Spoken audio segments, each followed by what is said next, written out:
नमस्कार. सोपी रेसिपीमध्ये तुम्हा सर्वांचं खूप खूप मनापासून स्वागत आहे. आज आपण अतिशय वेगळ्या पद्धतीने खमंग आणि कुरकुरीत भजी बनवलेली आहेत. तर एक भजी मी तुम्हाला तोडून सुद्धा दाखवली आहे. वरून एकदम कुरकुरीत आणि आतून छान अशी जाळीदार ही भजी झाली आहेत. वेगळ्या पद्धतीने म्हणजे तुम्ही व्हिडिओत पुढे बघणारच आहेत. आज आपण ही भजी कशाची बनवली आहेत त्यासाठी व्हिडिओ जो आहे तो शेवटपर्यंत नक्की बघा. आणि व्हिडिओ जर आवडला असेल तर प्लीज माझ्या चॅनलला सबस्क्राईब आणि लाईक करा. सोबतच बेल आयकॉनवर क्लिक करा आणि माझ्या रेसिपी तुम्हाला कशा वाटतात मला नक्की कमेंट करून सांगा. व्हिडिओ जर आवडत असेल तर जास्तीत जास्त लोकांपर्यंत शेअर करा. चला तर मग रेसिपीला सुरुवात करूया.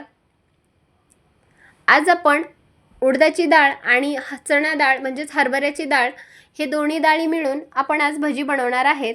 नेहमी तर आपण बेसन पिठाची भजी बनवतो, पण आज थोडंसं वेगळ्या पद्धतीने भजी बनवूयात.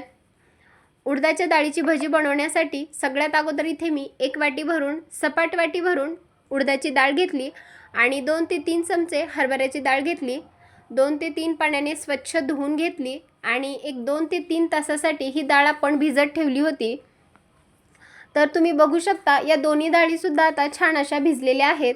आता या डाळीतील पूर्णपणे पाणी काढून घेऊयात.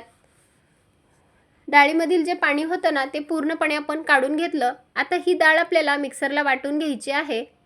इथे मी छोटं मिक्सरचं भांडं घेतलं आणि त्यामध्ये आता जेवढी बसेल तेवढी आपण डाळ टाकून घेऊयात. जास्त प्रमाणात जर डाळ असेल तर 2 बॅचमध्ये सुद्धा वाटून घेऊ शकता आणि जर कमी असेल तर एकाच याच्यामध्ये वाटून घेऊ शकता. आता यामध्ये आपण हिरवी मिरची टाकणार आहेत. तुम्ही हवं तर लाल तिखटाचा सुद्धा वापर करू शकता. इथे मी पोपटी रंगाची हिरवी मिरची वापरली. आता यामध्ये आपण एक 10 ते 15 लसणाच्या पाकळ्या टाकणार आहेत. हवं तर तुम्ही यामध्ये आता वाटत असताना थोडेसे धणे जिरे सुद्धा टाकू शकता. आता यामध्ये आपल्याला 2 ते 3 चमचे पाण्याचा वापर करून अगदी दरदरीत ही डाळ वाटून घ्यायची आहे. तर एकदम स्मूथ पेस्ट करायची नाही, पल्स मोडवर ही डाळ वाटून घ्यायची. इथे बघा पल्स मोडवरती आपण अगदी दरदरीत अशी डाळ वाटून घेतली. जास्त याची आपल्याला पेस्ट करायची नाही. जर यामध्ये एखादा डाळीचा कण जर राहिला असेल ना तर काही हरकत नाही. आता ही डाळ आपण एका दुसऱ्या टोपामध्ये काढून घेऊयात. इथे मी दुसरं एक मोठं भांडं घेतलं, त्यामध्ये ही सर्व डाळ आपण काढून घेऊयात. तर बघा इथे आपण सर्व डाळ काढून घेतली. आता यामध्ये आपण पालक मिक्स करणार आहेत. तुम्ही इथे दुसरी कोणती भाजी सुद्धा वापरू शकता. आज आपण डाळ आणि पालकाची भजी बनवणार आहेत. एक पालकाची जुडी घेतली. पालकाची जुडी स्वच्छ धुवून घेतली आणि एकदम बारीक अशी चिरून घेतली. ज्या वाटीने आपण डाळ घेतली होती ना तर त्याच वाटीने 2 वाटी आपण पालक घेतला आहे चिरून. एक मध्यम आकाराचा कांदा बारीक असा चिरून घेतला. भरपूर सारी चिरलेली कोथिंबीर टाकून घ्यायची. आता यामध्ये चवीपुरतं मीठ टाकून घेऊयात.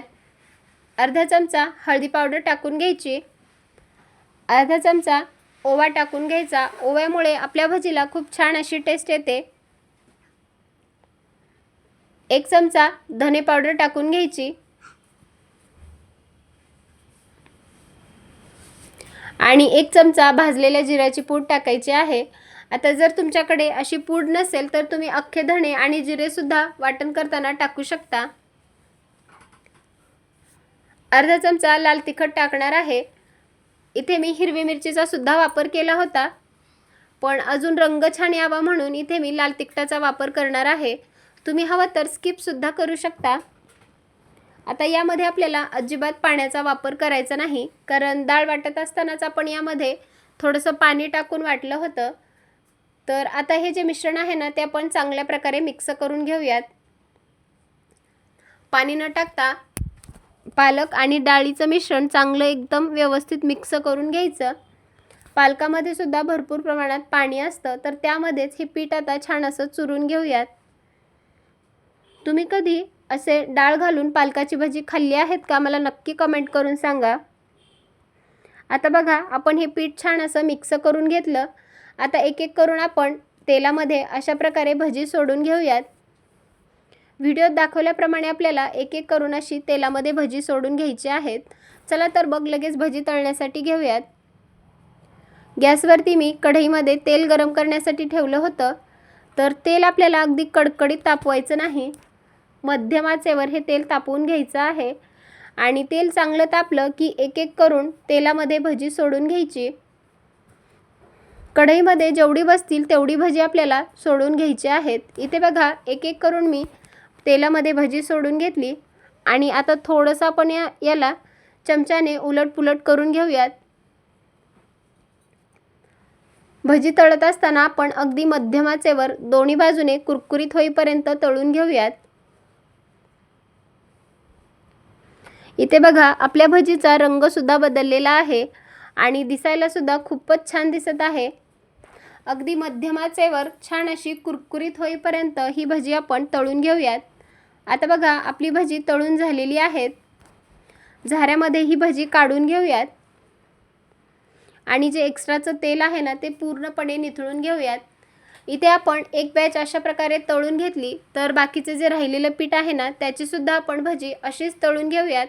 आणि एखाद्या टिश्यू पेपरवरती सुद्धा टाकू शकता तुम्ही. दिसायला तर खूपच मस्त दिसत आहेत ही पालकाची भजी. तर अशा प्रकारे आपण बाकीची सुद्धा सर्व भजी तळून घेतली. तर बघा आपली भजी सर्व भजी जी आहे ते तळून तयार झालेली आहेत. दिसायला तर खूपच भन्नाट दिसत आहेत आणि खायला सुद्धा खूपच छान अशी चवीची झाली आहेत. वरून एकदम कुरकुरीत आणि आतून छान अशी जाळीची ही भजी झाली आहेत. ही भजी तुम्ही सॉस बरोबर खाऊ शकता किंवा नुसती अशी सुद्धा खायला खूप छान लागतात किंवा चहा बरोबर सुद्धा खाऊ शकतात. तुम्ही कधी असे डाळीची भजी, डाळ आणि पालकाची भजी केली आहेत का? केली जर नसेल तर एक वेळेस ही भजी नक्की करून बघा. रेसिपी कशी वाटली मला नक्की कमेंट करून सांगा. आणि व्हिडिओ जर आवडला असेल तर जास्तीत जास्त लोकांपर्यंत शेअर करा. चला तर मग पुन्हा भेटूयात अशाच एका खमंग रेसिपीसोबत. तोपर्यंत धन्यवाद आणि मस्त रहा, स्वस्त रहा आणि सगळ्यात महत्त्वाचं चांगलं चांगलं खात रहा. आणि तुम्ही हा माझा व्हिडिओ वेळात वेळ काढून पाहिल्याबद्दल पुन्हा एकदा तुमचे मनपूर्वक धन्यवाद. चला तर मग पुन्हा भेटूयात अशाच एका खमंग रेसिपीसोबत. तोपर्यंत धन्यवाद.